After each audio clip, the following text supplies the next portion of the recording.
परिस्थिती अशी होती की आपला वडील आणि त्यांनी दोघं जण ऊस तोडायचे. हा ऊस तोडलेला आहे हे आमचे वडील मला सांगत होते आणि मी वडिलांचं जेवण नेत होतो आणि माझी सायकलला स्टँड नव्हते. तेव्हा लाकडाचं स्टँड केले ते मी.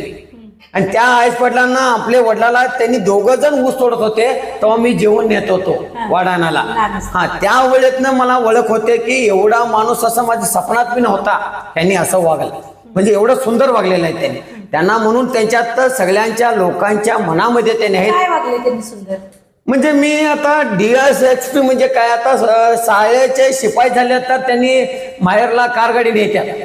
हा त्यांनी रस्त्यावाल्याची लोकांना ओळख होत नाही. त्यांनी IAS पाटील DSP झाल्यानंतर बी रस्त्याचा कोणी जुना माणूस असला जुना माणूस मेलेला त्याचा मुलगा बी रस्त्याला असला तर त्याला थांबवून त्यांनी बोलू शकतात की आपला मित्राचा मुलगा जाणीव ठेवलेला आहे. आणि त्यांचे विचार कसा आहे की मी एवढं श्रीमंत आहे हे कधीही त्यांनी मनामध्ये नाही गर्व नाही. त्यांचा चेहरा बघितलं तर पोटाचं अन्न बी ऑटोमॅटिक पचन होऊ शकते. गोळी द्यायचं काही जरूरत नाही. जी जिद्दावर काम केलेलं आहे त्याने. ऊस तोडत होते त्यानंतर वडिलांबरोबर त्यांनी गवत कापायला होते. बरेच काम केले त्यांनी. जनावर बाळगून एवढं मोठं झाल्यानंतर डायरेक्ट त्यांना कॉल आल्यानंतर जायला त्यांच्याकडे पैसे नव्हते.